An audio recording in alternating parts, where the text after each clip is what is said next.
Shalawam, shalawama, mes salutations à tous les frères et les sœurs qui croient en le Christ et qui sont l'héritage du Tout-Puissant. Bref, les Israélites, pas les imposteurs. Et il y a aussi également ceux qui sont rattachés au peuple et que le Tout-Puissant a fait grâce. Voilà, c'est comme ça. Mais l'histoire de l'universalité, on a tous le même héritage, non, non. Faut oublier ce truc-là. Pour ma part, je vais très bien par la grâce du Tout-Puissant. J'espère que vous allez bien également. Et plaise au Tout-Puissant de nous venir en aide dans tous nos soucis. Mais attention, pas des choses pour abonder dans le péché. Okay? Ça, il faut oublier ça. Il faut lâcher ça. Il faut lâcher ça. Et la seule manière de connaître vraiment le péché, il y a une première phase, c'est de connaître les Écritures. Voilà. Ceux que les chrétiens, ce qui se disent chrétiens, que personnellement, je ne crois pas qu'ils sont chrétiens, mais ils veulent se faire plaisir. Pour qu'ils connaissent le péché vraiment, il faut qu'ils aillent dans la loi. Ils sont obligés d'aller dans la loi. Et quand les Écritures parlent de la grâce et qu'ils font croire que la loi ne sert à rien, mais ils parlent de la loi des sacrifices d'animaux. Ils ne parlent pas des autres. Puisque au moment où on dit tu aimeras le Créateur, lui et lui seul, et tu le serviras, tu aimeras ton prochain comme toi-même, c'est toute la loi, ça. Donc, prenez-le comme vous voulez, on va vous attraper à la fin. Allez-y. Sinon, le sujet, enfin, il y a une fois j'ai dit quelque chose, j'aimerais pas rectifier, mais souligner quelque chose. Quand j'ai dit que ce n'est pas le subalterne qui bénit le supérieur. C'est vrai. Pour faire court, ce n'est pas la terre qui bénit le ciel. C'est le ciel qui bénit la terre. OK? Il faut comprendre ça. Parmi les hommes, tous ceux qui sont sur la terre, oui, un frère peut bénir un frère peut bénir une sœur. Oui, c'est vrai, c'est vrai. Mais il passe par un supérieur. OK? Je parlais de ce qui est direct. Blâme comme ça, là. Non, non. C'est la parole du Père qui descend sur la terre. C'est pas l'inverse. Alors, bien sûr, il y a des expressions qu'on utilise et on comprend pas très bien le fond. Mais, par exemple, euh, quelqu'un peut dire, je te bénis, Père Céleste, ou je te bénis, Tout-Puissant, tout ça. Mais c'est dans le sens de louer. Moi, je parle, quand on dit bénir, c'est changer ta vie. Voilà. Je te bénis là, ou je te maudis là. Voilà, je parle de ça. Euh, Sinon, aujourd'hui, on va faire un petit partage sur... Ah oui, je tenais à signaler aussi, j'ai remarqué, et c'est pas... je ne dis pas ça pour moi, je dis ça pour les frères en général, pour nous. J'ai constaté que dès que le sujet est un peu... pas clivant, quand c'est clivant, là, il y a des gens qui regardent, ils prennent leur temps et tout. Mais quand c'est quelque chose qui remet en cause notre façon de vivre, ou montrer qu'il faut absolument la grâce du Créateur par le Christ pour sortir la personne de là, comme par hasard, ça intéresse pas trop les personnes. Alors que je pense que mes frères, c'est pareil, toute notre démarche, c'est la repentance. S'il n'y a pas de repentance, vous rentrerez jamais dans la porte. Vous rentrerez jamais par la porte, vous rentrerez jamais dans le royaume des cieux. Faut arrêter de vous faire des films. C'est comme par exemple, il y a des personnes, ils ne le font pas exprès, hein. Ça peut être un Israélite, ça peut être un non-Israélite, peu importe, qui pensent que ils vont faire des choses, mais sans la repentance, sans que le Créateur change le cœur. C'est impossible.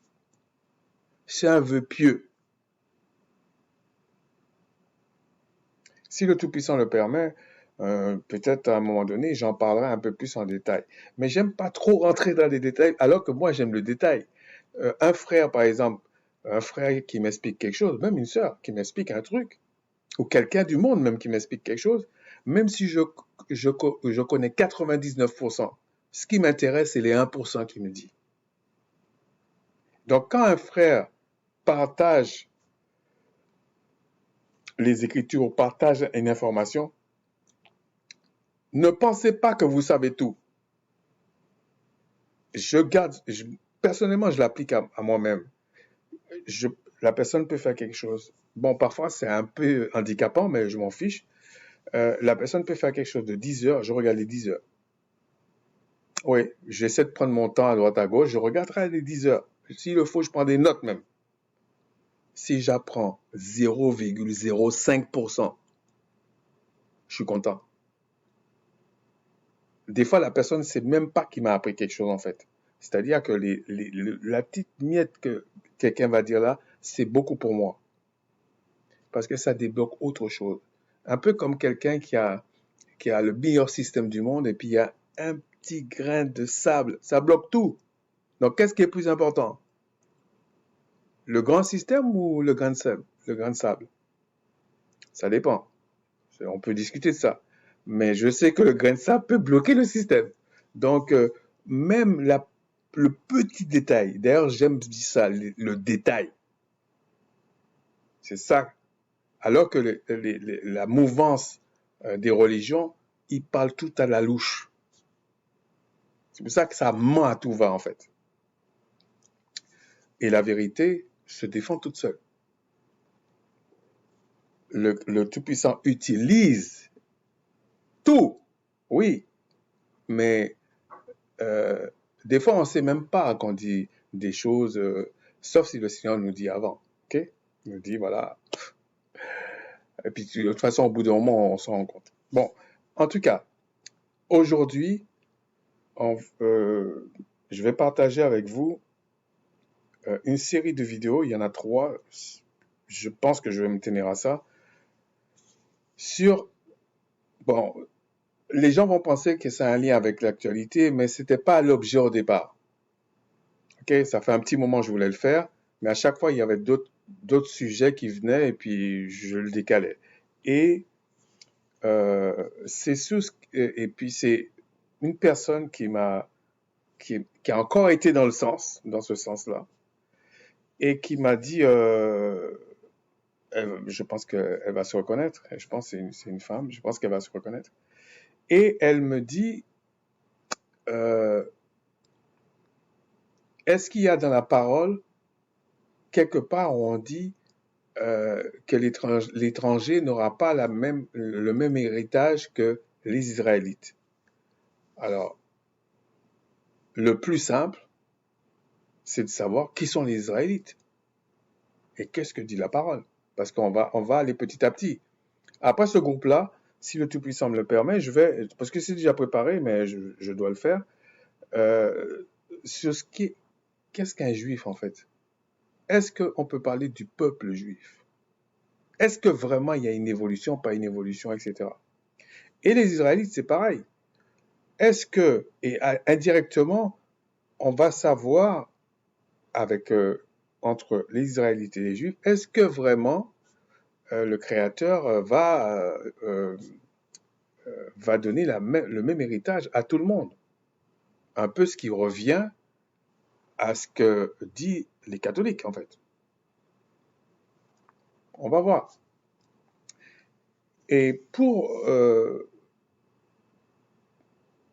est-ce que ce lieu qui est là-bas, qu'on appelle Israël, est-ce que c'est vraiment ça? Est-ce que c'est une partie? Je vais pas expliquer ça comme ça, mais on va essayer de comprendre à travers les Écritures, en essayant de ne pas spéculer. Ok, il ne faut pas spéculer. Regarder les choses froidement et essayer de voir qu'est-ce que même les les autochtones, enfin pas les autochtones, les contemporains disent en fait, par des choses très ludiques, ok? Pour pas qu'on dise que euh, j'avais déjà fait des petites parties, mais visiblement c'est bien de le regrouper. Et pour parler clairement de ce qui se passe, parce que tout le monde essaie d'en parler et tout, je me suis gardé d'en parler parce que pour moi c'est une farce. Okay? Enfin, c'est pas une farce. Non, non, c'est pas ça parce qu'il y a quand même des morts. C'est pas une farce. Ce que je veux dire par là, c'est que euh, ce qui est insupportable, c'est d'associer ça aux Israélites des Écritures. Alors que, je vous le dis tout de suite, sans rentrer dans les détails, parce que ça fera l'objet peut-être encore d'une autre vidéo, et si le Créateur me met à cœur, je vais le faire. Mais même ce qu'on appelle arabe, pour moi, c'est pas des Arabes. Donc, et je pense que c'est ça qui est compliqué là-bas, ok? Une chose qui est sûre, euh, pour moi, si on parle sur le plan humain, c'est un drame des deux côtés. Et je trouve ça un petit peu malhonnête de limiter le drame au 7 octobre, pour parler clairement. Parce qu'il y a quand même quelque chose qui s'est passé avant. C'est exactement comme si vous me dites, quand vous prenez les Écritures, quand le Créateur frappait son peuple, ben, il y avait un passé avant. Quand il les a chassés du jardin, pas du jardin d'Éden, de la terre promise, c'est qu'il y avait un antécédent. Faut pas se moquer des gens, en fait. Et je trouve que pour des personnes, surtout le courant catholique, on va dire, qui se disent chrétiens, là,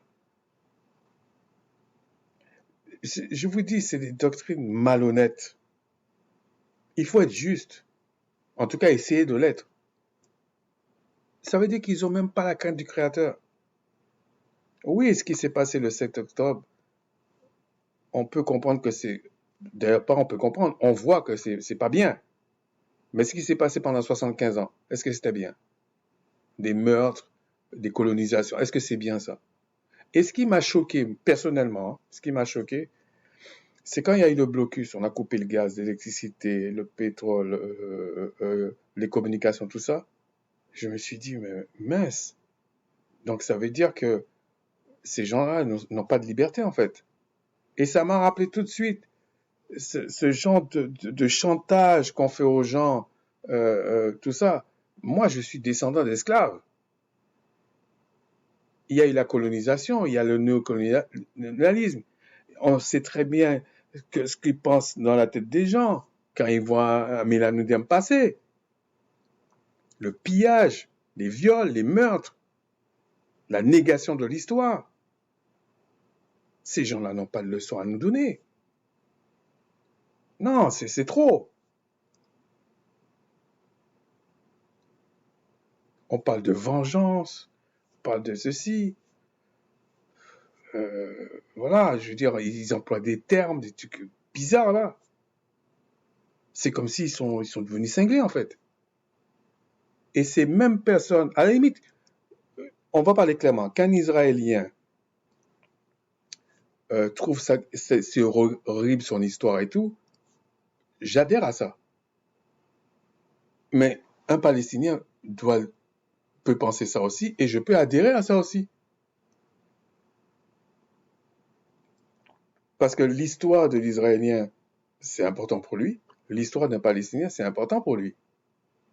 C'est normal. Ce qui me choque le plus, c'est que on aurait dit pour certains mélanodermes, euh, c'est pas important pour lui son histoire. C'est indigne. J'ai vu des influenceurs parler du blocus, comment c'est... Et puis c'est horrible, j'ai oublié même les médicaments. C'est horrible. Mais qu'est-ce qu'ils ont fait? Qu'est-ce qu'ils font régulièrement en Afrique? Le dernier, c'était le Niger. Ils ont coupé l'électricité. Même si on a mis la CEDEAO, des Africains devant, on sait que c'était les Occidentaux, et notamment les Français qui faisaient ça. Ils ont coupé l'électricité. Ils ont coupé les médicaments. Donc, et j'ai pas entendu les influenceurs vraiment monter ça en épingle. Et puis ils font comme s'ils comprennent les Palestiniens. Je crois pas qu'ils comprennent les Palestiniens. Ils font ça que pour des vues. Et c'est ignoble de faire ça. De même que je peux comprendre que les massacres qui sont passés chez les Israéliens, c'est quelque chose d'horrible pour un Israélien. Mais ce qui se passe là de l'autre côté, des jours et des jours de bombes, exploser la tête des enfants, déchiqueter les corps, c'est aussi horrible. Et les blocus, c'est inadmissible. On continue les colonisations partout, c'est inadmissible. Mais la question, c'est de savoir, est-ce qu'ils sont les Israélites de la Bible, comme pensent les catholiques ou ceux qui se disent chrétiens? On va voir, ok? Donc, on va aller dans... Non, avant ça, il faut expliquer un petit truc. Donc, on va aller... Deux, trois petits documents. Ça, c'est un site, je connaissais pas avant, en fait. Donc, voilà un site, pour ceux qui veulent aller dessus, il faut aller vérifier. Voilà le site. Bon, je le mets là comme ça pour que vous voyez. Et puis, on nous parle de 4 types de ce qu'ils appellent juifs. Ok? Parce que je continue à dire, ça n'existe pas, le peuple juif. Mais on va aller petit à petit, ok?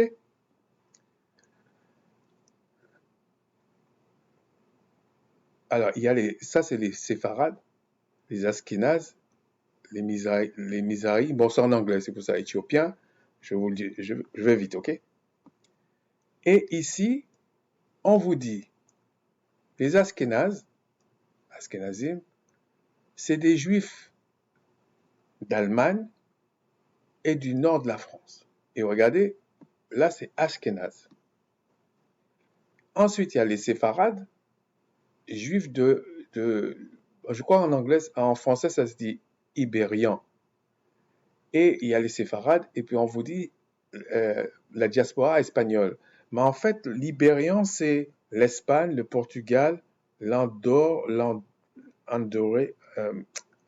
mais je pense que c'est Andorre en français, et le Pays basque. Vous voyez toute la région là. Ça, c'est les séfarades. Les Mizraïm, en français, ça rappelle Misraïm pour l'Égypte, ok? Et ça, là, on dit c'est les Juifs orientaux. En fait, c'est tous les autres, quoi. Et en dernier lieu, ils ont fait une petite prouesse là. Ils ont mis les Juifs éthiopiens. Alors que tantôt ils disent les 10 autres tribus sont en Afrique, aux Antilles, des endroits comme ça, et tantôt ils vous disent ils sont en Afrique du Sud, ils sont tel endroit, ils sont tel endroit. La vérité éclatera forcément, et j'ai hâte, ok? Parce que c'est de l'imposture tout ça, ok? Je le dis franchement, c'est de l'imposture. Alors, ici, on voit qu'il y a 4 types, ok? Sachant que régulièrement, ils sont en train de chercher 10 tribus en Afrique, un peu partout. Ben bon, ça devient ridicule parce qu'on connaît la fin de ces choses. Souvenez-vous, je vous avais dit, on connaît la fin, ça c'est pas un problème. Alors, ici, mais le problème ici, là, c'est qu'on donne pas les pourcentages. Donc, vous voyez, peut-être certains voient où je veux en venir, mais on va aller là, avant d'aller dans les Écritures, parce qu'il faut comprendre ça. Et c'est ce que je reproche à des gens comme Olivier, Armando aussi, parce que en fait, il faut savoir ces choses-là pour comprendre qui ment sur la terre, parce que on a beau dire ce qu'on veut, si la Bible dit la vérité, le monde ne dit pas la vérité. Et là, tout le monde est d'accord, ok? même les pseudo-chrétiens là, tout le monde est d'accord que c'est pas le monde la vérité. Ok? Donc, il faut faire attention. Mais il y a des éléments qu'on peut utiliser, pas par supercherie, non, parce que c'est vrai en fait. Voilà. Si on te dit un jour de soleil, il y a le soleil, t'as pas le choix. Ici, là c'est un site, je vais vous mettre là comme ça pour que vous voyez, c'est encore un site avec une étoile de renfant qu'ils appellent l'étoile de David, mais bon, on n'est pas à une aberration près. Donc ici, il y a ça, c'est juste pour que vous voyez, et on va aller, il donne un pourcentage aux États-Unis. Et aux États-Unis, c'est une enquête de 2020. Les Ashkénazes sont les 2 tiers de ce qu'ils appellent juifs américains. 3% se disent séfarades. Bon, ils le disent, vous voyez, portugais, espagnol, descendant. Et seulement 1% Mizraïm. Là, ils disent Mizraïm, mais ça rappelle Mizraïm parce que c'est l'Orient. C'est l'Orient en général, ce qu'ils ont créé l'Orient. Vous voyez, ils disent Middle Eastern, là, et puis l'Afrique du Nord. Ok? Et dans ce pourcentage, donc, pour vous dire comment ils sont d'une honnêteté profonde, alors qu'aux États-Unis, il y a quand même pas mal d'Éthiopiens. Hein. Ils sont pas ils sont pas là-dedans. Par contre, ils sont repérés quand il faut les stériliser ou quand il faut les envoyer dans l'armée pour se tuer. Bon, ça c'est quand est-ce qu'on va comprendre en fait. C'est pour ça que je dis que les gens comme Armando et Olivier, à un certain niveau, ce sont des criminels. Parce qu'il faut aller chercher là-dedans. Donc, pour l'instant, avant de parler d'Israël, machin, on est pour, on est... Non, non, c'est pas une question d'être pour ou contre. Par contre, j'ai apprécié un peu plus le point de vue d'Olivier que de Armando. Sur ce point-là, en tout cas. C'est mon avis. Maintenant, je veux ce qu'elle voit. Regardez, ici, donc, j'ai été dans Britannica, qui n'a pas pour réputation de rigoler. Okay? Quand ils disent un truc, c'est quand même, vous pouvez aller le vérifier en long large, mais c'est pas le genre de truc qu'ils vont plaisanter sur ça. Surtout avec la façon que le monde tourne là, on plaisante pas sur les pourcentages et tout comme ça des enquêtes sur les soi-disant juifs. Parce que il y a une différence entre Israéliens, Israélites et Juifs. Ok? Mais pour l'instant, on ne parle pas de ça. Ok? Donc ici, c'est les Ashkénazes. Ok?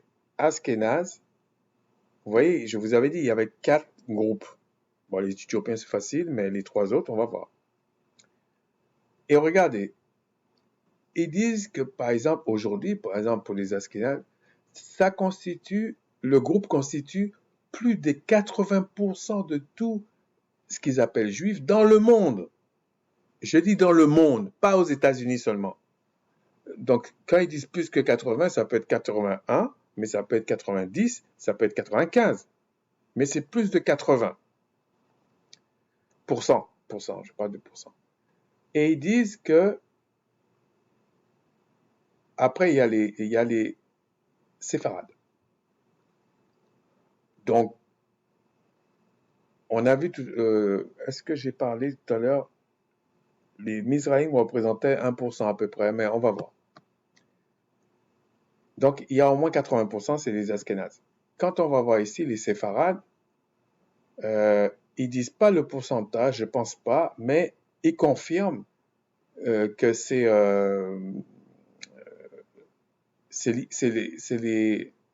c'est les Ibériens. Je sais pas si on dit les Ibériens ou les Ibériens, mais c'est eux en fait. Donc ils ont des traditions, des trucs comme ça, mais c'est lié à Portugal, Espagne et des trucs comme ça. Ensuite, les, les, les Mizrahi, c'est toujours le même truc, hein, je peux le mettre comme ça, là. Mizrahi Jew. Et ça, euh,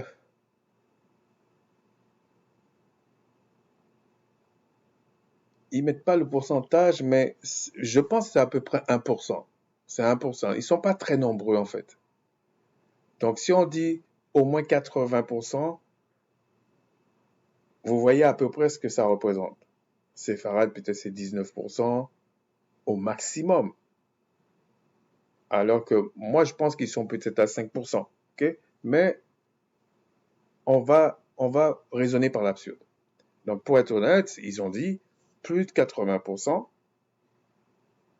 Et puis, euh, il y a les séfarades et il y a Mizraïm, mais Mizraïm, c'est à peu près 1%. Donc, la majorité, ce sont des Askénazes. Donc, si on va dans Genèse 10, ah oui, je voulais vous dire que, avant que j'oublie, c'est que on va le faire en trois parties. Il y a la première partie, c'est généalogie. La deuxième, c'est tout ce qui est païen, etc., païen, grec, tout ça. Mais je fais une distinction. Bon, les gens vont dire, oh, je chipote. Non, il y a une distinction entre ce qu'on appelle étranger et ce qu'on appelle païen. Mais je vous en parlerai. Il y a bien une différence. Euh, et la dernière, ça va être les imposteurs. OK? Trois parties. Donc, si on va dans Genèse 10, 1 à 5, voilà ce qu'il est dit. Voici la postérité des fils de Noé, Sem, Cam et Japheth. Il en naquit des fils après le déluge. Bon, c'est pas une polémique, il y a des versions qui vont mettre Sem en premier, d'autres qui vont mettre Japheth en premier. Euh, il y a bien une logique. Bon, c'est pas l'objet de la vidéo, mais il y a plus de chances que Japheth, c'est plus logique qu'il soit l'aîné. Alors, pourquoi il met Sem, Cam et Japheth? Je pense que c'est en termes d'importance. D'importance dans la bénédiction. Je pense que c'est ça. Il y a aussi quelque chose que je dois vérifier dans un livre de Tchèque Diop, parce que j'ai entendu quelqu'un qui a parlé de ça. Mais je vous reviendrai dessus. Je pensais que j'avais le livre, et j'ai fouillé partout, j'ai pas le livre. Mais j'étais persuadé que j'avais le livre de Tchèque Diop. Mais bon, c'est comme ça, on va voir. On va le commander, on va voir. Je vais le vérifier avant. Alors, vous dit les fils de Japheth furent Gomer, Magog, Madai, Javan, et Javan c'est la Grèce, hein, Tubal, Meshech et Tira. Les fils de Gomer, Ashkenaz, ça revient Ashkenaz, Rifa et Togarma. Les fils de Javan, Elisha, Tarsis, Kittim et Dodanim. Ce sont eux, c'est par eux que ont été peuplées les îles des nations selon leur terre, selon la langue de chacun, selon leur famille, selon les nations. On parle pour Japheth. Je tiens aussi à signaler un truc, que dans les Écritures, on va te dire, euh, ah, ça c'est Japheth. Mais regardez, Japheth, au moment où on parle de Japheth, bon, il est tout seul. Mais regardez, il a plein d'enfants. Et après, chaque enfant a fait des enfants, etc.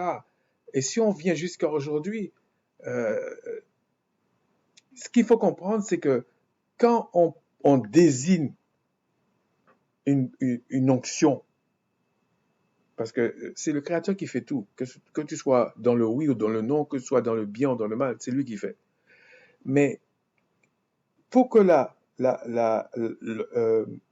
comment on peut dire, la fonction ou l'onction soit dans notre siècle, dans notre dispensation à nous, maintenant, c'est pas sur tout le monde, ok? C'est pas sur tout le monde. C'est pareil pour les Israélites, c'est pareil pour... C'est pas... Ce que je veux dire par là, lorsqu'on parle d'Édom, on parle de Babylone, on parle de l'Égypte, on parle de tout ça, il y a une onction dessus, ok? Il y a une onction. Mais, comment je peux dire ça? Prenez par exemple la famille du roi David. C'était que sur David, c'était pas sur la famille, ok? Je ne veux pas entrer dans les détails de ça, c'est parce que parfois j'ai l'impression que des fois les gens parlent de certaines choses, mais ils te disent, ah oui, mais c'est l'esprit de machin, c'est l'esprit de ceci, mais ils comprennent pas des fois qu'en fait, c'est pas forcément, si tu veux, euh, un père peut avoir 3 fils ou 4 fils et ça va faire 4 peuples, ok? Mais euh, avant que ça fasse un peuple, chaque fils a plusieurs enfants. Donc, ça fait encore des peuples, ça fait encore des peuples, ça fait encore des peuples. Mais l'onction, il circule que d'une manière. C'est le Créateur qui choisit à chaque fois. Il fait miséricorde à qui il veut. Bon, alors, ici, Askenaz, c'est un fils de Gomer. Ce n'est pas Javan, c'est pas l'Occident en fait, mais c'est Gomer. Bon, il faudrait faire une étude sur Gomer et tout ça, mais faudrait que vous le fassiez, ok? Euh, Ce sera intéressant. Vous découvrez, vous verrez des choses. Mais Ashkenaz, Ashkenaz, c'est ça. Je vous ai dit, ils disent qu'ils sont au moins 80%. Comme ils sont tellement menteurs, peut-être ils sont 90%, hein, peut-être 95%. Mais bon, au moins 80%. Et ils sont déjà faits. C'est déjà un problème. C'est déjà un problème pour vous, les soi-disant chrétiens, comme Olivier, comme Armando et d'autres, qui laissent sous-entendre que ça là-bas, la chose qui est là-bas, là, c'est des écritures. Non, c'est pas, il y a déjà un problème. Il faut déjà nous expliquer ça.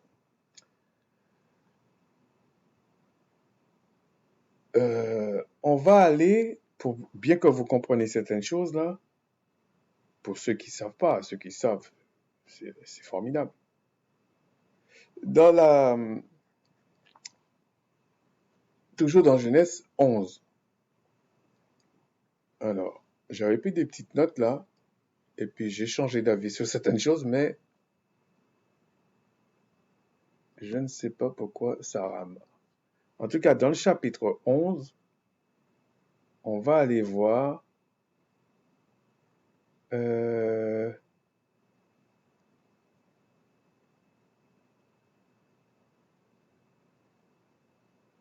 c'est parce que je veux pas m'attarder dans certaines choses qui me servent pas à grand chose. Genèse 11, on va prendre 26 à 32. Ça va aller plus vite. Et je vais essayer de le résumer, ok? En fait, c'est la lignée, vous voyez, Térak. Alors attendez, je vais aller vite, mais je ne veux pas faire n'importe quoi quand même.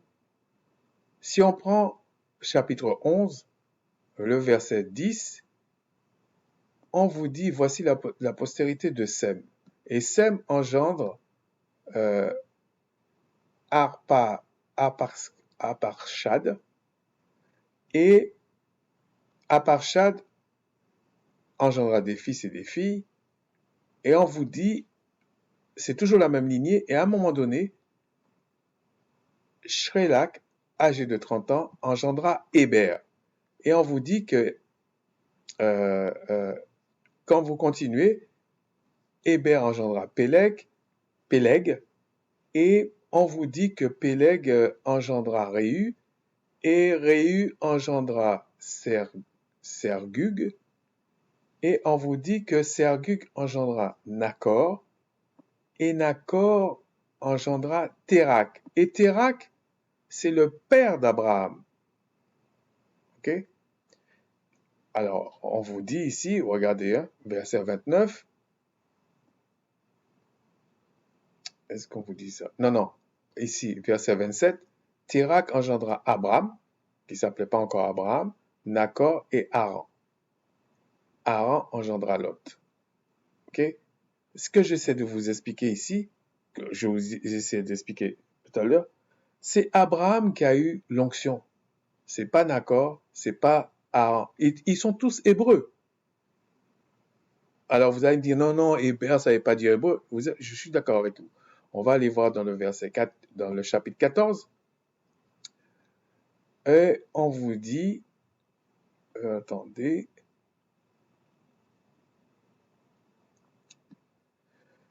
ça vous donne une idée, hein. Un fuyard vient l'annoncer à Abraham l'hébreu.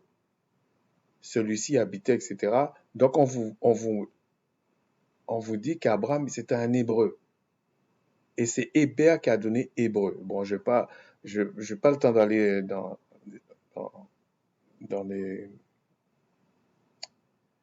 l'hébreu, dans les textes en hébreu. Mais si vous voulez aller voir, hein, vous allez voir la racine. Donc ici, on constate que Abraham est un hébreu. Et pour résumer encore, Abraham a eu Isaac. Okay? Isaac, l'enfant de la promesse, et Isaac a eu 2 enfants. Oh, bon, en tout cas 2 dont on parle les Écritures, c'est Ésaü et Jacob. Et c'est Jacob, on va voir ici, qui est devenu Israël. Donc on va aller voir ici. Non, avant de parler de Jacob, on va aller dans... Attendez, ça c'est quoi ça? Ouais, attendez.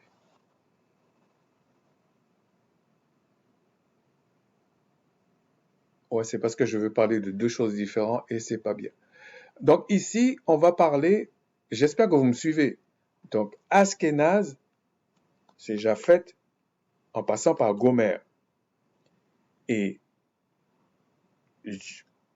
la lignée d'Hébreu, c'est les Sémites. Donc, Ashkenaz n'est pas sémite. Et on vous dit que il représente plus de 80% de ce qu'il y a dans le monde aujourd'hui, là, les Ashkenaz.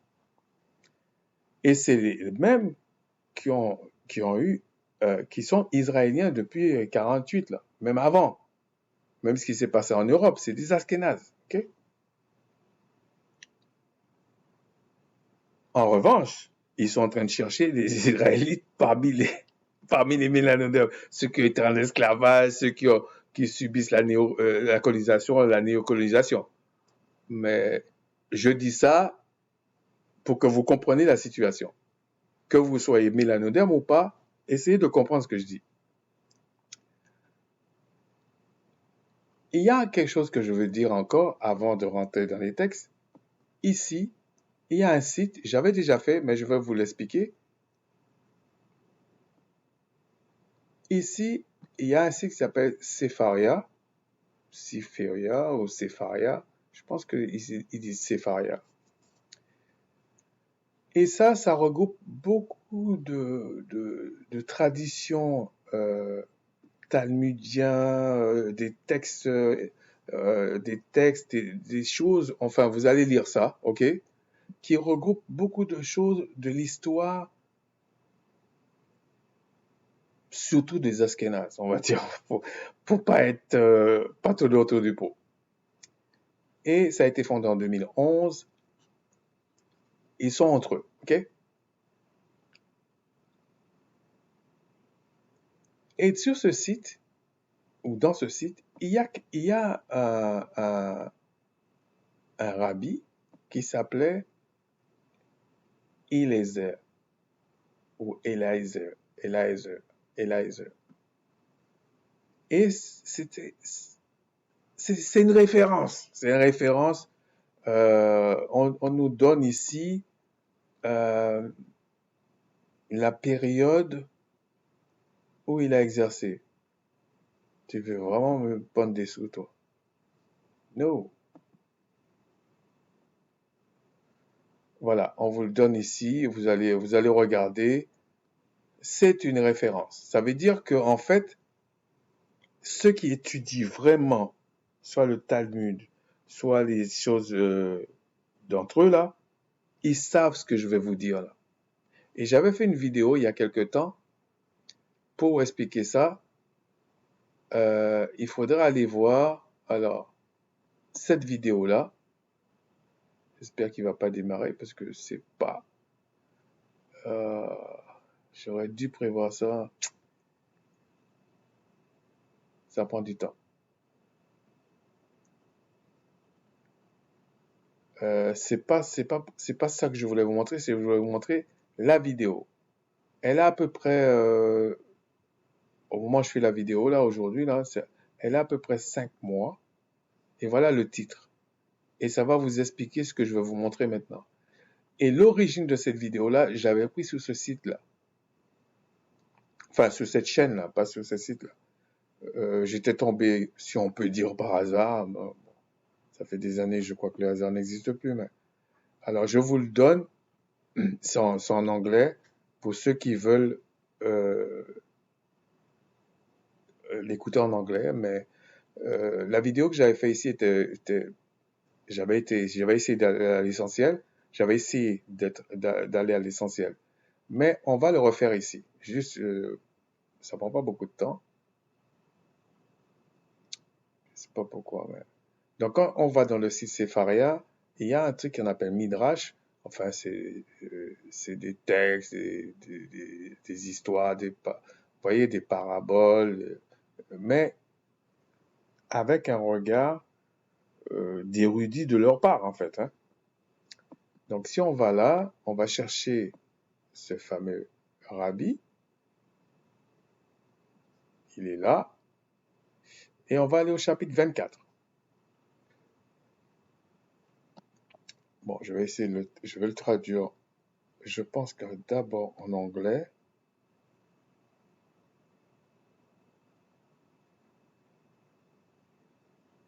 Ok. Et puis, on va le mettre en français. Ok. Donc, on vous dit, Noé a été béni avec ses fils. Béni Bon, il faudra aller chez eux, mais on vous montre que Lémèche a des fils noirs et beaux sur toute la terre. Et puis, on vous dit...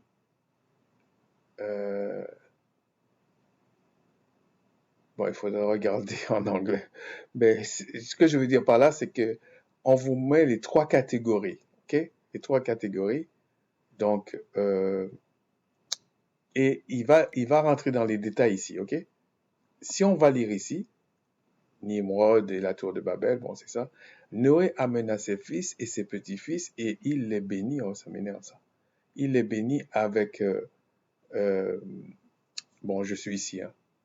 Il les bénit avec leur colonie. Il leur donna en héritage toute la terre. Il a particulièrement béni Sem et ses fils, les rendant sombres mais beaux. Okay? Bon, sombre, c'est un petit peu dégueulasse, mais mélanoderme.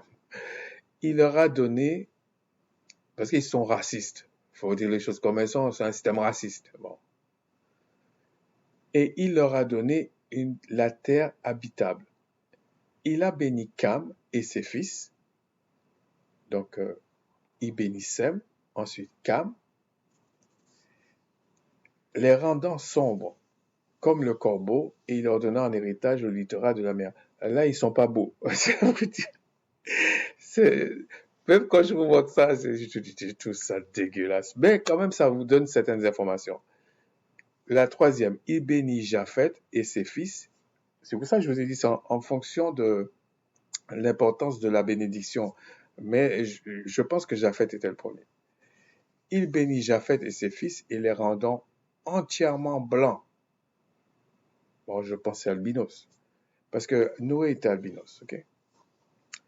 Il leur donna, d'ailleurs, Ésaü, je pense qu'on dit qu'il était roux.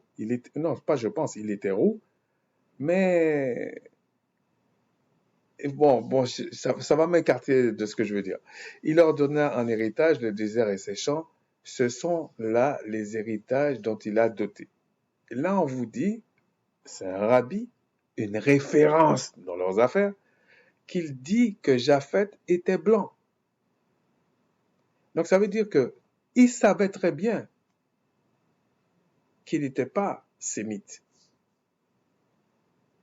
Il savait s'il travaillait les choses et tout. Donc ils savent à un certain degré. Donc Japheth qu'on voit dans le chapitre 10, eux ils disent que Japheth était blanc, locodère, ou albinos, enfin quelque chose comme ça. Mais sachant que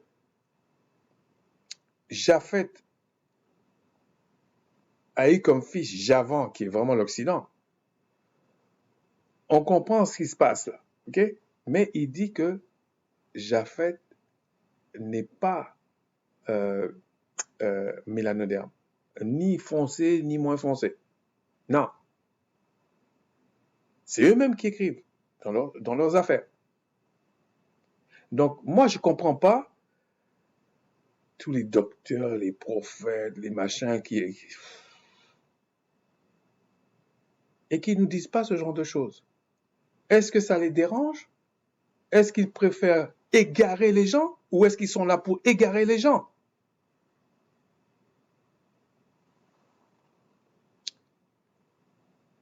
Ensuite, on va aller dans Genèse 12. Donc de Genèse 12, c'est juste pour que vous sachiez que dans Genèse 12, on nous dit, bon, je ne vais pas lire l'histoire non plus, non, pas 12, 32, pardon. Genèse 32,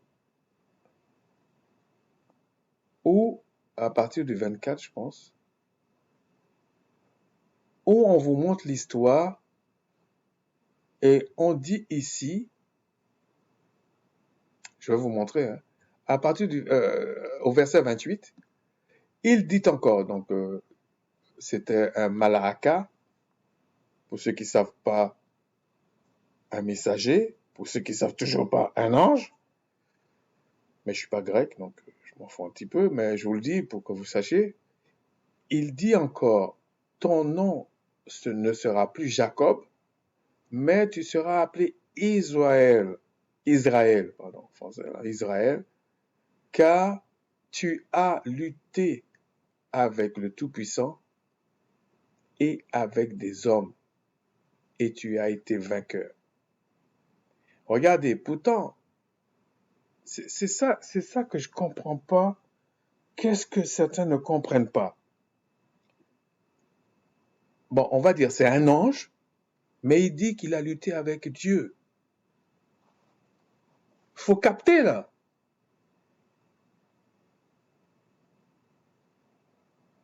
Ah oui, au commencement, Genèse 1:1, il faut arrêter. Et il pense qu'il se moque de nous. Dieu créa les cieux et la terre, au commencement était la parole, et la parole était avec Dieu. Mais dans la même Bible, c'est marqué, c'est un ange qui a lutté contre Jacob. Et il dit, tu as lutté avec Dieu.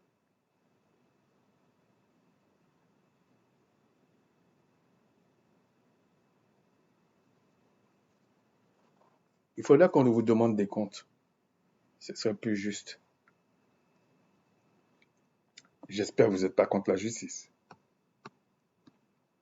Donc, ensuite, si on va, parce que c'est important cette partie-là aussi, bon, je ne vais pas rentrer dans les détails, c'est à partir du verset 17, et on va aller au verset 23, mais je ne vais pas le lire, quoique si, je vais vous montrer un petit truc, c'est le schisme d'Israël. Parce qu'il faut comprendre que Israël a été séparé en deux. Sachez que ce qui forme Israël à partir de Jacob, Jacob a eu 12 fils. C'est ça Israël. Je ne vais pas entrer dans les détails de ceux qui pensent que le Seigneur a accepté le péché de Jacob, des patriarches, parce qu'ils avaient plusieurs femmes et tout. Mais c'est quoi ce délire? C'est quoi ce délire? Le Seigneur n'a jamais, le Créateur il a horreur du péché. Comment il peut accepter ça? Comment il peut accepter ça? Parce que vous croyez qu'il accepte vos péchés? Il n'accepte jamais vos péchés. Tout le monde va payer. C'est pour ça que le Christ est venu.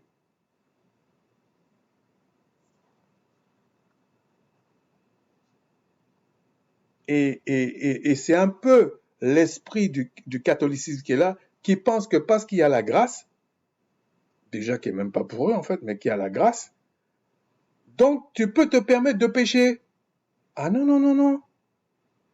C'est pas ça c'est pas ça. C'est pas ça. Même la femme euh, qu'on voulait lyncher pour adultère, Christ lui a dit, va, ne pêche plus. Mais Christ n'a pas dit ça à la Sidonienne qui demandait des miettes. Il n'a pas dit, va et ne pêche pas.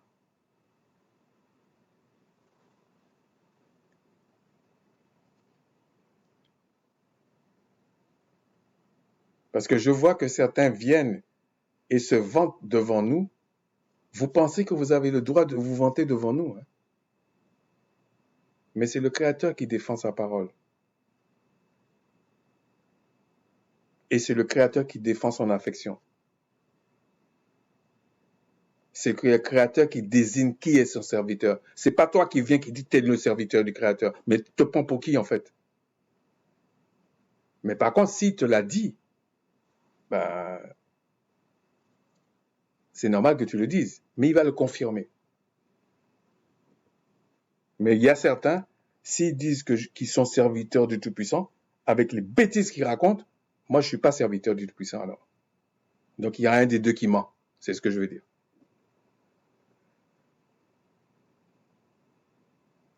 Donc ici, ce que je voulais vous montrer, bon, il faut le lire. Hein. La tribu de Juda, verset 20, fut la seule qui a suivi la maison de David. Ensuite, vous comprenez que, verset 23, par la Roboam, fils de Salomon, roi de Juda, et toute la maison de Juda et de Benjamin, et au reste du peuple. C'est eux qui ont suivi, c'est eux qui formaient. Pourquoi il dit au reste du peuple? Il faut comprendre que pour que le culte collectif soit maintenu, il fallait les Lévites. Donc, les Lévites étaient forcément dans la maison de Juda. Mais on vous dit, il y avait un Benjamin aussi. Okay? Donc, on dit le reste du peuple, c'était ça en fait. Alors que dans la maison d'Israël, ce qui est un peu, qui peut rendre confus les choses pour certaines personnes, parce qu'on dit Israël, et on vous dit en même temps, dans Israël, il y a la maison d'Israël et la maison de Juda. Ou, si vous préférez, plus tard, on vous montre le royaume du Nord et le royaume du Sud. Le royaume du Nord, c'est la maison d'Israël. Le royaume du Sud, c'est la maison de Juda. Et la maison d'Israël, on dit, c'est une façon de parler, on dit 10 tribus, mais il y a plutôt 9 tribus en fait. Parce que la maison de Juda, c'est Benjamin, Juda, évidemment, et les Lévites. Et c'est pour ça que le Créateur, parce que le Créateur aime sa parole, il dit, celui qui pratique mes commandements, c'est celui qui m'aime, et c'est celui-là que j'aime. Donc la maison de Juda, avec les Lévites, pratiquait les lois.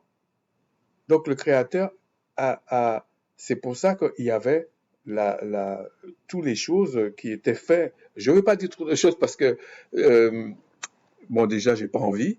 Et en plus, on va voir certaines choses dans dans la partie les Juifs là. C'est pour ça que je veux pas surcharger cette vidéo. Donc ici, la maison de Juda, donc on a vu, je répète encore, Japhet, c'est les Ashkénazes. Et c'est eux qui ont créé Israël. Donc les gens là qui les prennent comme référence, c'est une imposture. Okay? Les Sémites, si c'est pas eux les Sémites, c'est qui les Sémites? Avant que vous pensiez qu'on vole l'histoire des gens, c'est eux qui volent. Donc ici, et ce qui est étonnant, c'est la même chose pour ceux qui disent qu'ils sont descendants d'Ismaël. Bon, c'est pas l'objet de la vidéo, donc je vais pas aller là-bas. Mais il faut se poser la question. Donc ici, on a vu ça, et on voit que Japhet, il est blanc comme ils ont dit, mais il le codère. Et Cam et Sem sont mélanodermes. Mais on dit en général, hein, que Sem est moins foncé que Cam, mais ils sont tous les deux mélanodermes. Ensuite, vous avez les Hébreux, qui sortent des Sémites, et les Israélites sortent des Hébreux. C'est pour ça que leur langue, on dit l'hébreu, alors qu'il y avait l'araméen, mais on dit l'hébreu. Ensuite, ici, quelques temps après, donc Jacob devient Israël. Israël a 12 fils, et c'est ça qui donne le peuple d'Israël. Et c'est ce peuple-là que le souverain sacrificateur avait sur le pectoral. C'était 12 tribus.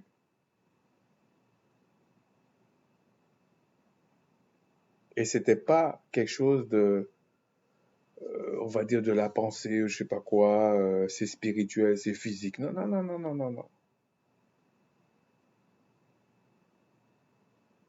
Il faut les deux. Prenez les Écritures du début jusqu'à la fin. Il faut le physique et l'onction et la mesure d'esprit du Père, du Créateur, pour que ça produise ce que le Père veut. Soit dans le oui, soit dans le non. Et arrêtez de penser qu'il ne sait pas ce qu'il fait. Vous êtes qu'une créature. Nous sommes que des créatures. Donc arrêtez.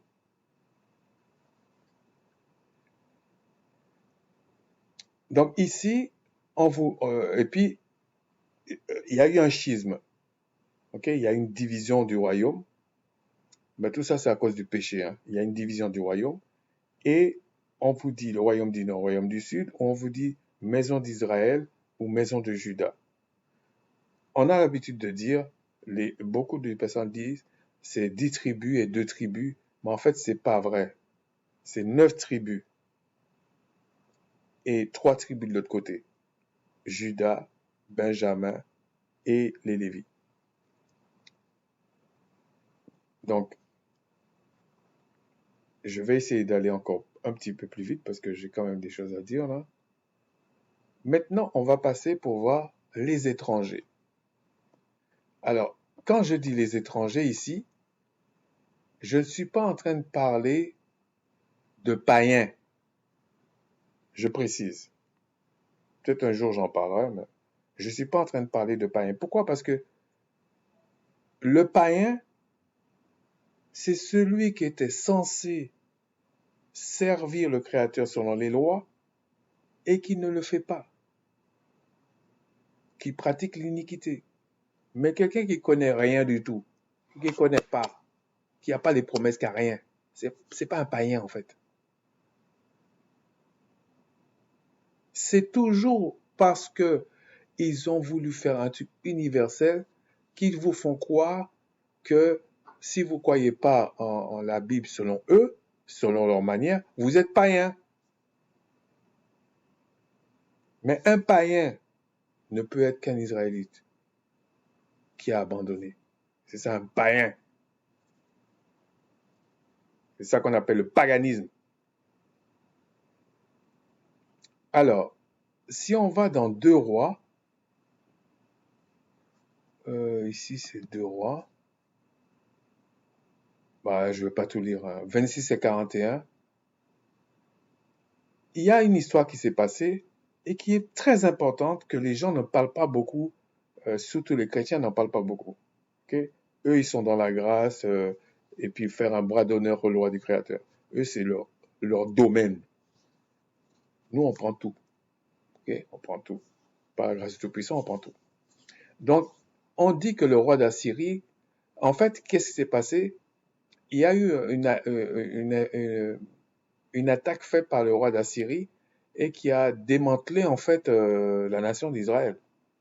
Et regardez, on dit que le roi d'Assyrie, on dit au roi d'Assyrie, les nations que tu as transportées et établies dans les villes de Samarie ne connaissent pas la manière de servir le Dieu du pays, l'Éloa du pays en fait. Et il a envoyé contre elles des lions et les fermerets, etc., etc. Parce qu'ils ne connaissent pas la manière de servir. Qu'est-ce qu'a fait le roi d'Assyrie? Il a envoyé un Lévi pour leur expliquer. Mais regardez, comme cette nation-là, c'est pas l'héritage du Père, ils n'ont pas pu servir le Tout-Puissant entièrement. Vous allez dire, ouais, mais Israël l'a fait. Non, Israël a désobéi. Eux, ils peuvent pas. Pourquoi? Parce que chaque peuple a un Éloa. Chaque peuple. J'essaie de répondre à une question bien précise. Chaque peuple, si vous voulez, selon le terme grec, chaque peuple a un Dieu. Donc on ne peut pas se couper en deux. Si vous voulez, à la manière des Grecs, ce que les chrétiens appellent Jésus, c'est le Dieu des Hébreux. C'est le Dieu des Israélites. C'est le Dieu des Juifs. C'est le roi des Juifs. Mais les dieux là, ils sont pas l'esprit, ils sont pas le créateur.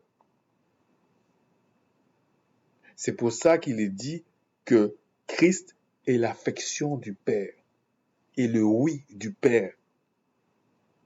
J'ai entendu une aberration encore, malheureusement, de Armando, et je regrette qu'il soit aussi arrogant, qu'il ne s'écoute pas parler.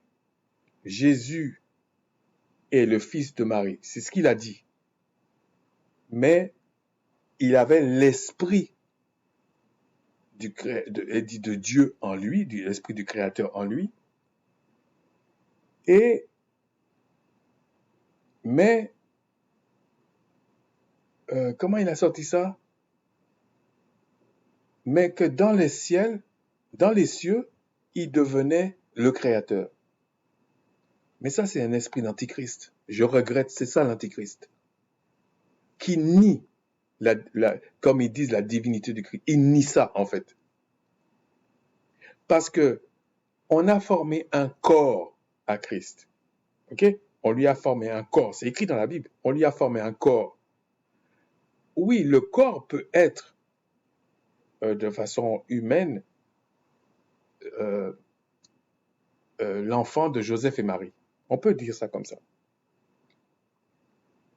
Mais pour que le sacrifice ait un sens, il fallait que ce soit que le corps là, l'âme qu'il y a dedans là, c'est l'âme du Christ. Et l'âme qui est dans les cieux là, c'est l'âme du Christ. Ce n'est pas parce que Christ ou qui que ce soit a une mesure d'esprit du Père, parce que toutes les créatures ont une mesure d'esprit du Père. Ils ne peuvent pas vivre sans son esprit. Et pour juger le Christ, parce que même s'il n'est pas passé en jugement, le Créateur a jugé. Son âme n'avait pas péché.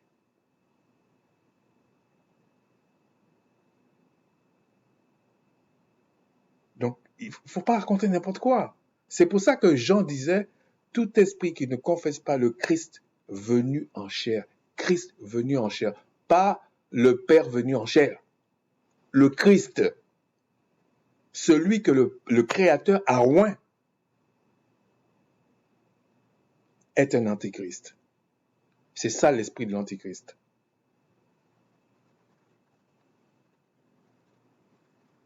Et c'est parole contre parole.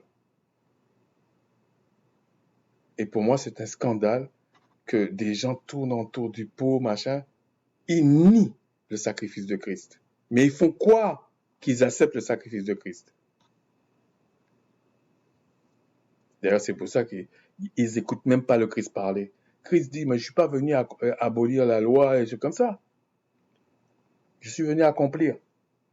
Donc, il y a bien une partie qu'il a accomplie et une partie qu'il n'a pas abolie.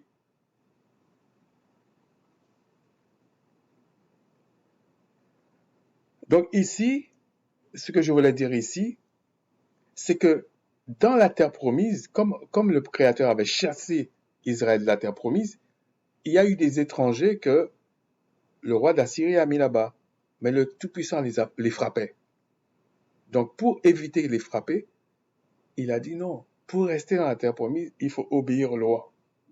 Donc il faut envoyer un Lévi, un prêtre, qui les a expliqués. Mais comme eux, ils ne sont pas du peuple du Père Céleste, du Créateur, ils ne sont pas l'héritage du Père Céleste. Ils ne peuvent même pas rester dans la terre promise, en fait. Donc, en fait, au bout d'un moment, ils ont été éjectés. Mais, pourquoi? Parce que le Créateur n'acceptera jamais à moyen terme cette corruption-là. Comment je veux dire? Ce mélange entre... Parce que le Créateur dit, je suis un Seigneur jaloux. Soit tu es avec moi à 100%, moi à 95%, ça ne m'intéresse pas. Aller voir 50%, ça ne m'intéresse pas. C'est comme si un homme qui est marié avec une femme, et puis la femme lui dit, bah, il n'y a pas de problème. Moi, la semaine, je suis ta femme. Le week-end, je suis la femme d'un autre. Quoique aujourd'hui, ils peuvent accepter. Mais en principe, on n'accepte pas ça. Bon. Je sais qu'il y a toujours qui ont dit, ouais, mais aujourd'hui, non. Je parle de trucs droits, je parle pas de trucs tordus. Et donc ici, euh, ces gens-là, quelque part, ils peuvent penser que le Créateur les aime. Avec les générations, ils peuvent penser ça. Ils peuvent même penser qu'ils sont les enfants du Seigneur, hein, les enfants du Créateur. Ils peuvent penser ça, en fait.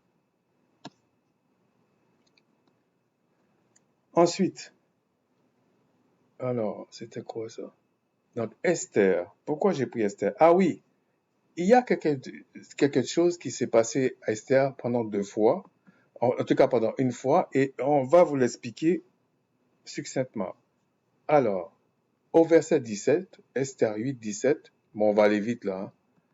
Dans chaque province, bon, il y a eu quelque chose qui s'est passé, qui a marqué les gens, on va pas rentrer dans tous les détails. C'est simplement pour comprendre que dans chaque province et dans chaque ville, partout où arrivait l'ordre du roi et son édit, il y eut parmi les Juifs, là encore, il faudrait expliquer, bon, les gens de Judée en fait, hein. Faut pas oublier qu'on parle de la maison de Juda, etc. Mais on va en parler plus tard. Dans la joie et l'allégresse, les festins, tout ça. Et on vous dit, beaucoup de gens d'entre les peuples du pays se firent juifs. Se firent juifs. Car la crainte des juifs les saisisse.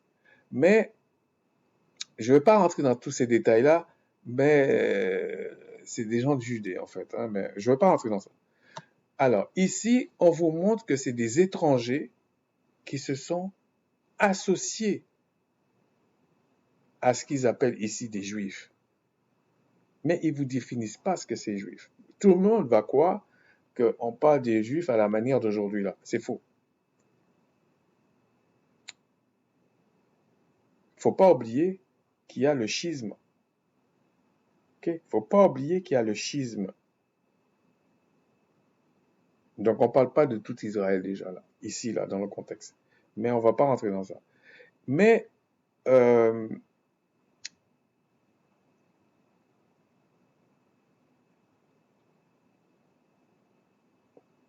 ça s'est passé à Suse ici. À Suse, mais on peut dire, mais c'est quoi Suse et tout ça? Il faut aller dans Daniel 2 et vous allez voir que Suse, c'est la capitale de la prophète d'Élam pendant ma vision, etc. Il situe Suse quelque part, ok? C'est juste pour ceux qui veulent s'intéresser à ça. Ensuite, on va aller dans Esther, toujours dans Esther, 26 à 28. On va pas forcément le lire, mais c'est simplement pour dire que, donc, c'est pourquoi on appelle à ces jours Purim, du nom pur, etc. Et bon, ça montre qu'il y avait certaines coutumes qui n'étaient pas forcément des lois du Créateur, hein, parce qu'il y a des coutumes qui étaient dans les lois, il y a des coutumes qui n'étaient pas dans les lois. Donc, et ils disent, euh, voilà, regardez le verset 28. Ces jours devaient être rappelés et célébrés de génération en génération dans chaque famille, dans chaque province et dans chaque ville. Et ces jours de Purim, donc ces jours purs, ne devaient jamais être abolis au milieu des Juifs, ni le souvenir s'en effacer parmi leurs descendants. Ok? Mais c'est pas une loi, ça. Ok? Mais c'est une coutume. Et Christ n'est pas venu accomplir ça non plus. Donc, euh, c'est même à la limite, quelqu'un peut dire, moi, je ne veux pas faire ça. Bon, mais la personne ne peut pas profiter de la grâce de Christ en abandonnant ce que Christ lui-même a dit, je n'ai pas aboli. C'est qu'il rejette le Christ, en fait. C'est tout. Et les lois sacrificielles, c'est ça qui n'était pas parfait pour la vie éternelle. Mais c'était parfait pour vivre 120 ans, pour la pureté de la chair. C'est comme ça.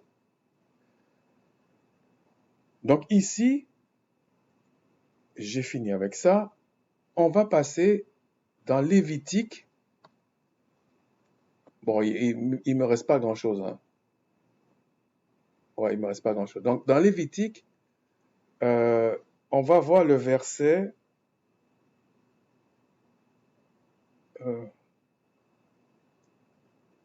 le verset 10. En fait, pour tout vous dire, j'avais enregistré déjà la vidéo, mais il y a des choses qui me plaisaient pas dedans. Je disais trop de trucs ou pas assez, donc voilà. Donc le verset 10, voilà ce qu'il est dit. Aucun étranger. On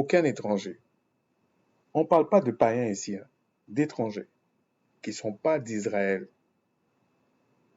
ne mangera des choses saintes. Celui qui demeure chez un sacrificateur et le mercenaire ne mangeront point des choses saintes. Que ça a une signification. Sachant que la nourriture des saints, à votre avis, c'est quoi? Si on veut spiritualiser la chose comme les chrétiens, ça nous fait peur. Christ a dit, hein, est-ce qu'un chrétien aujourd'hui, là, un faux chrétien, là, était plus spirituel que Christ? Christ a dit, ma volonté, c'est de faire, c'est, c'est ma volonté, non, ma nourriture, c'est de manger, manger ce que dit le Père, en fait. Ma nourriture, c'est la parole du Père. C'est ça ma nourriture.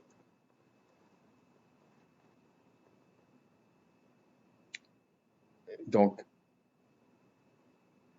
verset 12. La fille d'un sacrificateur mariée à un étranger, Donc ça pouvait se faire, vous voyez, pour les gens qui pensent que... Mais quand même, il perdait quelque chose. Ne mangera point des choses saintes offertes par élévation. Mais ça pouvait arriver. Parce qu'il y avait des étrangers en Israël qui craignaient le Créateur et que le Créateur faisait grâce. Mais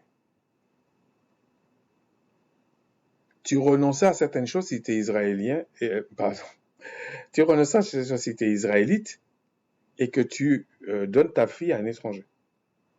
Attention, je ne suis pas en train de condamner des gens. Je vous dis, voilà ce que disent les Écritures. Vous vous débrouillez.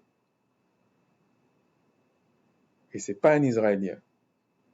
L'Israélien, c'est un truc qu'ils ont inventé là. Alors, verset 18. Et il faudra que plaise au Tout-Puissant de commencer à demander des comptes à ceux qui sont sous la terre en train de voler les identités des autres. Alors, le verset 18. Parle à Aaron et ses fils et tous les enfants et tu leur diras, tout homme de la maison d'Israël ou des étrangers en Israël qui offrira un holocauste au Tout-Puissant, soit par l'accomplissement de vœux ou soit par une offrande volontaire, prendra, etc. Il explique. Mais regardez, la maison d'Israël ou des étrangers pouvaient offrir des sacrifices, mais pas n'importe lesquels.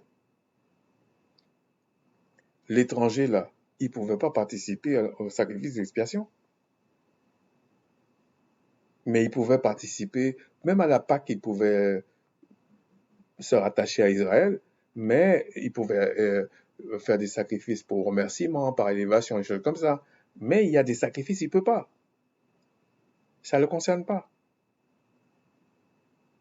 La Pâque, pourquoi il prenait la Pâque? Parce que la Pâque, à ce moment-là, c'était pas la vraie, enfin, si c'était une commémoration d'une vraie Pâque qui s'était passée en Égypte.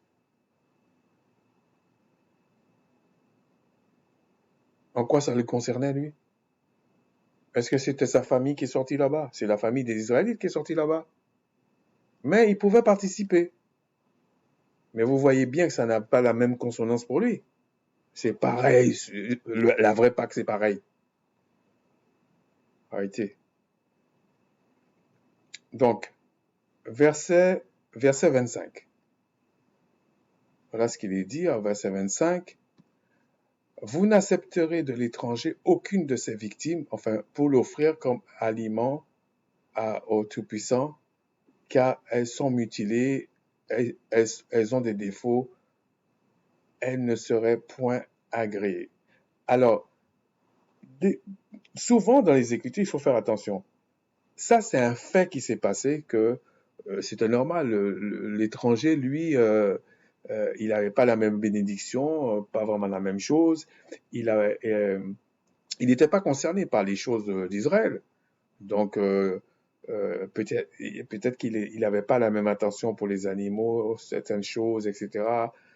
Son animal peut-être mangeait n'importe quoi, pas l'animal d'un Israélite, etc. Donc, pour lui, il voyait pas où était le problème.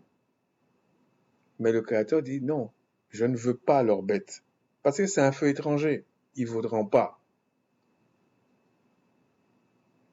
Donc, c'est pour ça qu'il faut comprendre qu'il y a des choses que l'étranger n'avait pas accès pour faire court. Et même dans une assemblée, ou dans une église, ou dans une synagogue d'Israélites,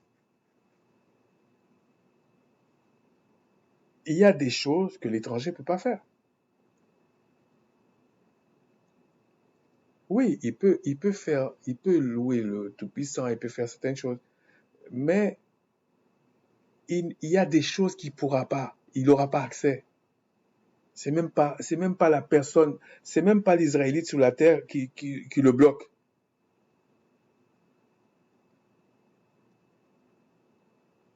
Je ne vais pas rentrer dans tous les détails. C'est pas possible. Mais par contre, s'il reste avec les Israélites, il sera béni. C'est pas ça le problème. Mais il sera pas l'héritage du Père Céleste. Mais on verra ça une autre fois. Parce que j'ai prévu de faire si le Tout-Puissant le permet, de faire une vidéo sur le peuple du Tout-Puissant. Peut-être après la série là, les Juifs, et je ferai peut-être ça, si le Tout-Puissant le permet. Donc on va aller dans Ésaïe 56, 1 à 8, que à chaque fois je dis je vais pas le lire, mais franchement je vais essayer de ne pas le lire. Regardez ici, je vais aller directement. On parle au verset 3. Que l'étranger qui s'attache au Tout-Puissant ne dise pas « Le Tout-Puissant me séparera de son peuple » et que l'eunuque ne dise « Voici, je suis un bois sec ». Ainsi parle le Tout-Puissant, Yahweh, aux eunuques qui garderont mes Shabbats, qui choisiront ce qui m'est agréable et qui persévérera dans mon alliance.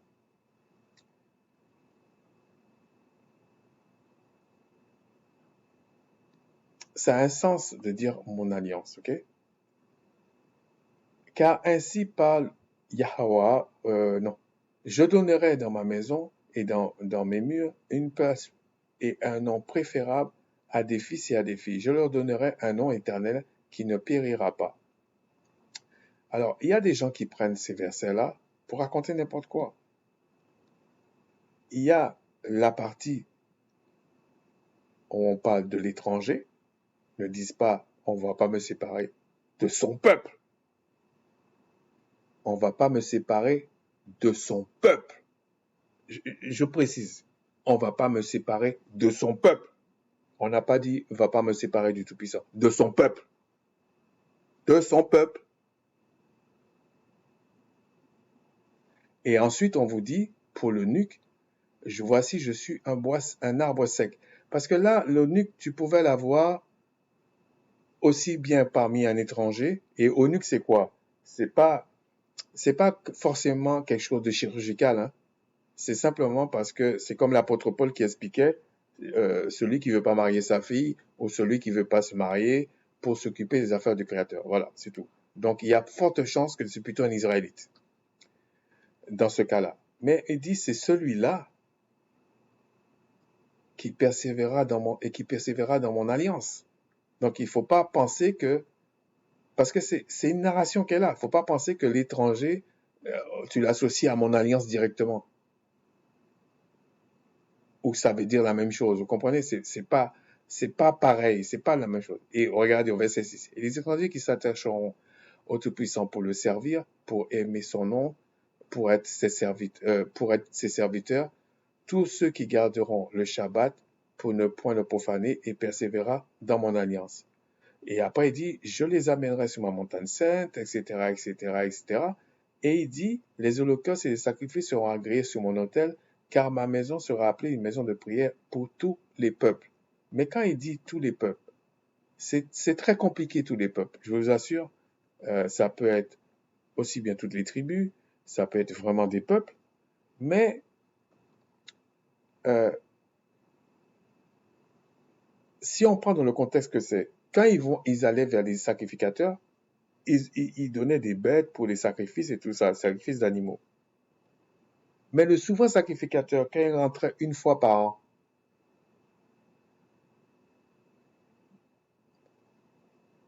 ils étaient obligés de prendre des bêtes d'un Israélite. Ensuite, ils devaient aller pour les 12 tribus. L'étranger, même s'il était au milieu d'Israël, le souverain sacrificateur ne rentrait pas pour ça. Mais l'étranger qui était attaché au peuple, le Créateur bénissait cet étranger. Pourquoi? Parce que l'Israélite faisait mention dans ses prières à cet étranger. Enfin, de cet étranger, pas à cet étranger, de cet étranger. C'était aussi simple que ça. C'est pas des choses compliquées. Ensuite, on va le voir, hein. Si on va dans un roi, bon, je vais essayer d'aller, bon, vous connaissez l'histoire, regardez. À la dédicace, Le roi Salomon dit, euh, euh, 1 roi 8, 41, quand l'étranger, qui n'est pas de ton peuple d'Israël, viendra d'un pays lointain à cause de ton nom, et car on saura que ton nom est grand, ta main forte et ton bras étendu. Quand il viendra pour prier dans cette maison, exauce-le des cieux. Mais attention, il fallait rester dans les lois. Donc il fallait que ces étrangers, quand même, n'aillent pas faire ce que dit les Écritures ici. Je vais vous montrer. Ouais. Proverbe 28, 9. Si quelqu'un détourne l'oreille pour ne pas écouter la loi, sa prière même est une abomination. Mais quand on dit écouter la loi, c'est des choses que toi, tu dois faire.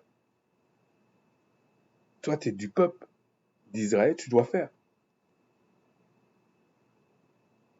On ne parle pas des sacrificateurs, là. Parce que les sacrificateurs, ils faisaient les choses cultuelles, là. Mais tous les Israélites devaient obéir à la loi. Mais aucun Israélite ne faisait des sacrifices d'animaux. Enfin, je vais dire aucun. Quand je dis aucun Israélite, aucun de ceux qui n'étaient pas Lévis ne faisait de sacrifice d'animaux. C'était interdit, le Seigneur les frappait.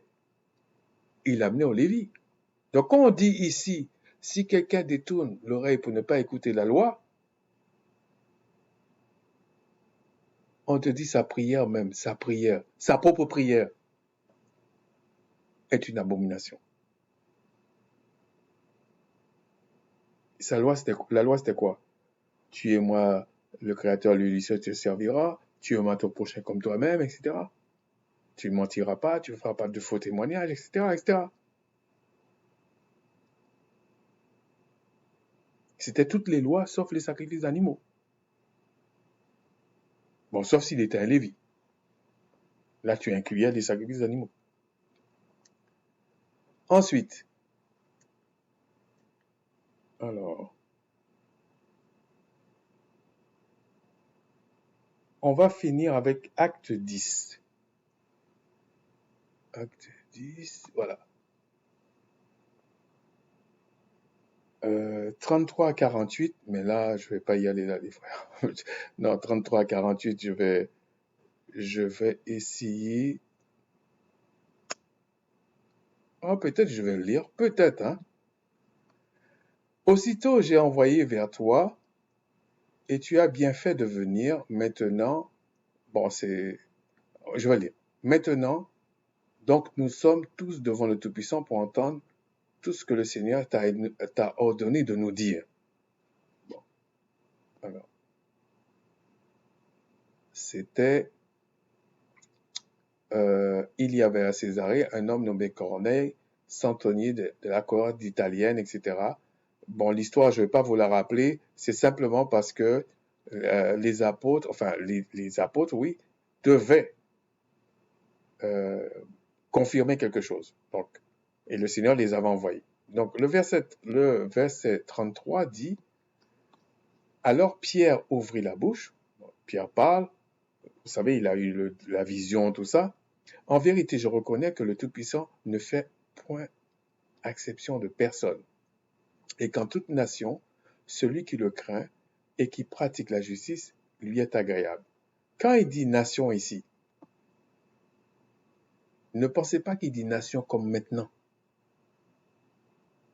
Ok? Parce que nation, ça peut être ethnie. Enfin, le mot pour nation ici, c'est ethnos.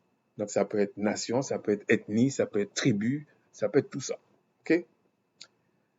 Je dis ça pour pas que vous pensiez que Corneille était forcément d'une autre nation qu'un Israélite, en fait.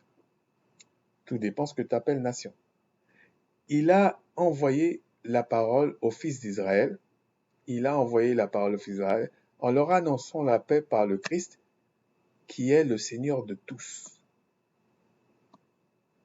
Alors, les chrétiens, qu'est-ce qu'ils font? Enfin, les faux chrétiens, qu'est-ce qu'ils font? Ils voient tous, pour eux, c'est le monde entier. Alors que si vous lisez bien En fait, il a envoyé la parole aux fils d'Israël en leur annonçant à eux la paix en Christ, qui est le Seigneur de tous les fils d'Israël. C'est ça ce verset dit. Il a envoyé la parole aux fils, donc le Tout-Puissant a envoyé la parole aux fils d'Israël en leur annonçant la paix par Christ. Donc, c'est pas Christ qui est la parole, une parole ambulante là. C'est ridicule. Non, Christ portait la parole, c'est comme un prophète, tout ça, il portait la parole. La différence avec Christ et un prophète, c'est que Christ avait la même nature que son père. C'est pour ça qu'on dit qu'il était fils, mais bon, pas toujours répéter la même chose. Et on vous dit qui est le Seigneur de tous, mais une simple phrase pour les gens qui aiment aller à l'école. Il y a le sujet complément verbe. Hein. Donc, au fils d'Israël, c'est le tous. Voilà. Regardez. Vous savez tout ce qui est arrivé dans la Judée, dans toute la Judée, après avoir commencé en Galilée, à la suite du baptême que Jean a prêché. Bon, on va revenir sur ça. Le ministère de Christ a été essentiellement en Judée et en Galilée. Je ne dis pas plus. Regardez, et il vous dit, il guérissait les malades, et on vous dit, le Tout-Puissant l'a ressuscité le 3e jour. Le Tout-Puissant, quand il a ressuscité le 3e jour, il a ressuscité le fils de Marie et de Joseph, ou il a ressuscité le Christ? Et qui il a ressuscité? Puisque le corps de chair n'est plus. Il est devenu, c'est pour ça qu'on dit, il est passé de l'homme animal à l'homme spirituel.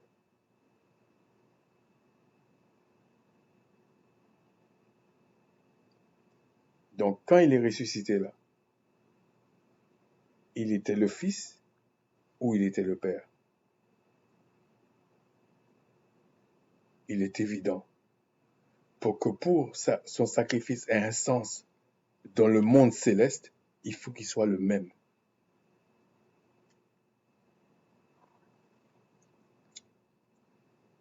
Alors, je vais arrêter là. Voilà, donc j'ai intitulé ça généalogie, mais vous voyez que c'est quand même un petit peu plus large, mais c'est simplement pour expliquer que qui est un Israélite? Qui est un Israélite?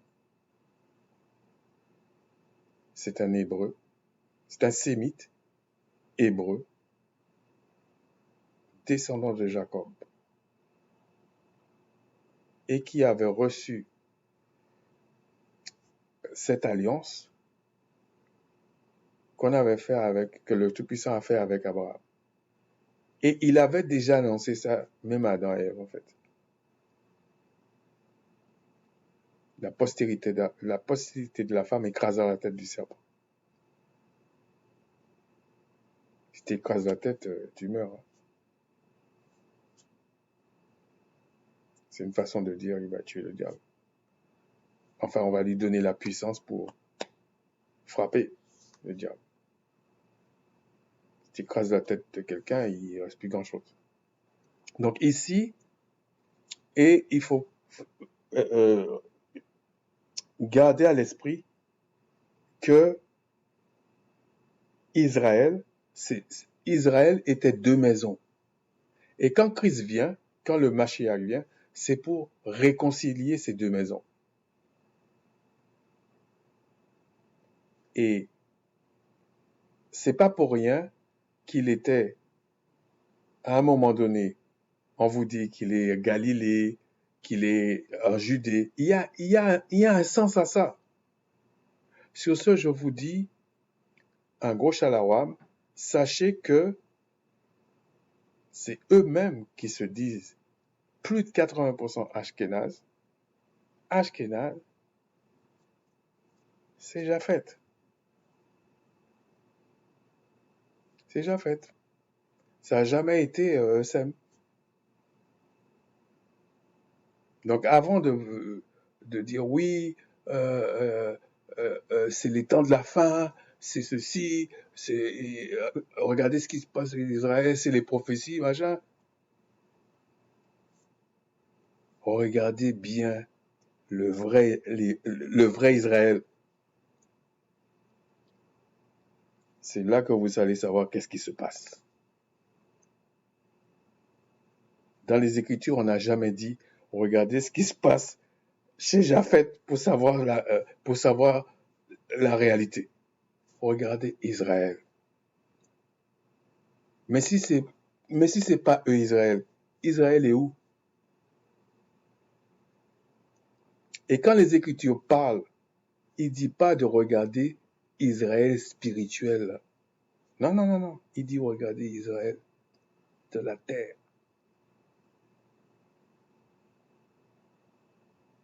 Et quand il dit regardez, quand il dit Israël, il parle de ce qui compose Israël.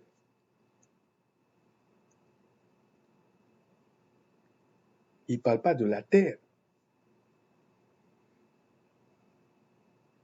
La terre est la terre promise. Si on veut jouer sous les mots, la terre est la terre promise. Israël, c'était Jacob, le terrestre, l'homme, pas la terre. Sur ce, je vous dis Shalom, salutations, Shalama. Et puis la prochaine fois, on verra, si le Tout-Puissant le permet, la partie païen et puis hellénisme grec, des choses comme ça. Je pense que déjà là, on peut comprendre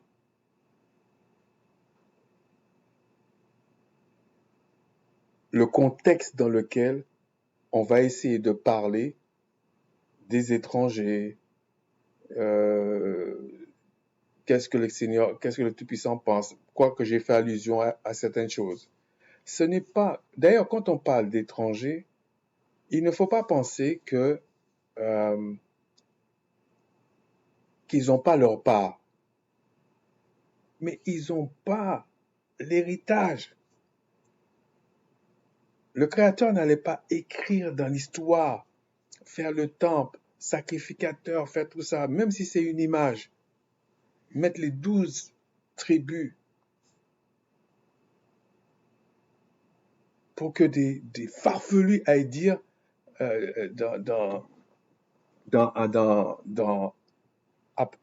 le Tout-Puissant me permet, je ferai une vidéo sur ça, hein, parce que ça passe pas. Oui, mais l'apôtre Paul, c'est l'apôtre des païens, parce que maintenant, c'est les vrais juifs ou les vrais israélites, c'est spirituel, etc., etc. Mais pourquoi il n'a pas donné Apocalypse à l'apôtre Paul? Pourquoi il a donné à l'apôtre Jean? Hein? Pourquoi il a donné à l'apôtre Jean? Pourquoi il n'a pas donné à l'apôtre Paul cette vision-là? Si c'est spirituel. Alors que tout est spirituel, en fait. Sur ce, shalom.